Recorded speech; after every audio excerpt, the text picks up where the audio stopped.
ప్రభువును రక్షకుడైన యేసుక్రీస్తు నామములో ఈ మాటలు వింటున్న మీ అందరికీ నా యొక్క హృదయపూర్వక వందనాలు తెలియచేస్తా ఉన్నాను.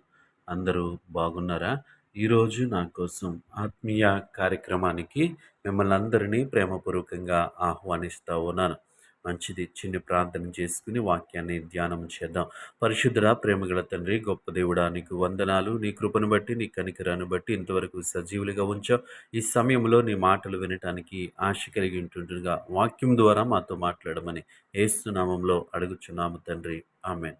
ఈరోజు దేవుని వాక్యము సామెతల గ్రంథము 5వ అధ్యాయము 12వ వచనము. సామెతల గ్రంథము 5వ అధ్యాయము 12వ వచనము. నా హృదయము గద్దింపు నేనెట్లు తృణీకరించెను. ఈ మాటను మనము గమనించినట్లయితే, నా హృదయము గద్దింపును నెట్లు తృణీకరించెను. మనము ఈ లోకంలో జీవిస్తూ ఉన్నప్పుడు మన యొక్క హృదయము మనకి ఏది మంచిది అనేటువంటి ఆలోచన చెప్పేదిగా మనకి కనిపిస్తుంది. మనము చేసేటువంటి పనులు ఏవైతే ఉన్నాయో ఆ పనులు ఎలా ఉన్నవి, అవి యథార్థత కలిగినటువంటి పనుల, న్యాయబద్ధమైనటువంటి పనుల కాదా అని మన హృదయము మనల్ని హెచ్చరిస్తూ ఉంటుంది.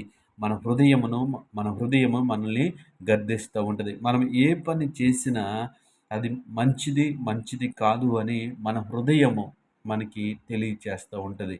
అయితే చాలా సందర్భాలలో మనం ఏం చేస్తాము అంటే, మన హృదయము ఏ గద్దింపునైతే చెప్తుందో, ఏదైతే చేయొద్దని చెప్తుందో దాన్ని మనము ఆ యొక్క ఆలోచనను నిర్లక్ష్యం చేసి, అది చేయొద్దు, ఇది మంచిది కాదు అని చెప్పినది ఏదైతే ఉందో దాన్నే మనము చేస్తూ ఉంటాము. మన హృదయము ఏది సరైనటువంటి మార్గమో మనకి తెలియజేస్తూ ఉంటుంది. కానీ ఆ సరైనటువంటి మార్గాన్ని మనము నిర్లక్ష్యము చేసి దానికి వ్యతిరేకముగా శరీరము చెప్పేటువంటి మాటలు ఏవైతే ఉన్నాయో దాన్ని బట్టి మనము నడుస్తూ ఉంటాం. అందుకే వాక్యం ఇలా సెలవిస్తూ ఉంది, నా హృదయము గద్దింపు నేనిట్లు తృణీకరించెను. ఆ హృదయము చెప్పేటువంటి ఆ యొక్క మాటను నేనెందుకు తృణీకరించాను? అవును, చాలా సందర్భాల్లో మనం ఏదైనా ఒక తప్పు చేసినప్పుడు ఆ తప్పును బట్టి జరిగినటువంటి పరిమాణాన్ని బట్టి మనము తర్వాత పశ్చాత్తాపపడతాం. అనవసరంగా ఎందుకు ఈ పని చేశాను అని, అనవసరంగా ఎందుకు ఈ ఆలోచన చేశాను అని తర్వాత బాధపడుతూ ఉంటాం. ముందు హృదయం గద్దించినప్పుడు దాన్ని నిర్లక్ష్యము చేస్తాము. దాని పరిణామాలను మనం చూసినప్పుడు దిగులు చెందుతూ ఉంటాం. ఇలాంటి సందర్భాలు మన జీవితంలో కోకొల్లలుగా కనిపిస్తూ ఉంటాయి. ఎందుకు ఆ విధంగా మనము తప్పు చేస్తున్నాము అంటే, మన హృదయము మనకి చెప్పినటువంటి మాటను మనము నిర్లక్ష్యము చేయటం వల్ల హృదయం మనల్ని గద్దిస్తూ ఉంది. నువ్వు ఆ విధంగా ఉండకు, నువ్వు అలా ఎళ్ళకు, నువ్వు ఇలా ఎళ్ళకు, నువ్వు ఆ పని చేయకు అని మన హృదయము మనల్ని గద్దిస్తుంది. కానీ మనం ఏం చేస్తామంటే దాన్ని నిర్లక్ష్యము చేస్తూ ఉంటాం. అయితే ఎప్పుడు ఆ గద్దింపు ప్రకారం మనం వెళ్ళగలము అంటే, ఎప్పుడైతే వాక్యము మనలో ఉందో, ఎప్పుడైతే దేవుని మాటలు మన హృదయంలో ఉన్నాయో, అప్పుడు మన హృదయం మనకిచ్చేటువంటి గద్దింపుని మనము లెక్క చేస్తాం.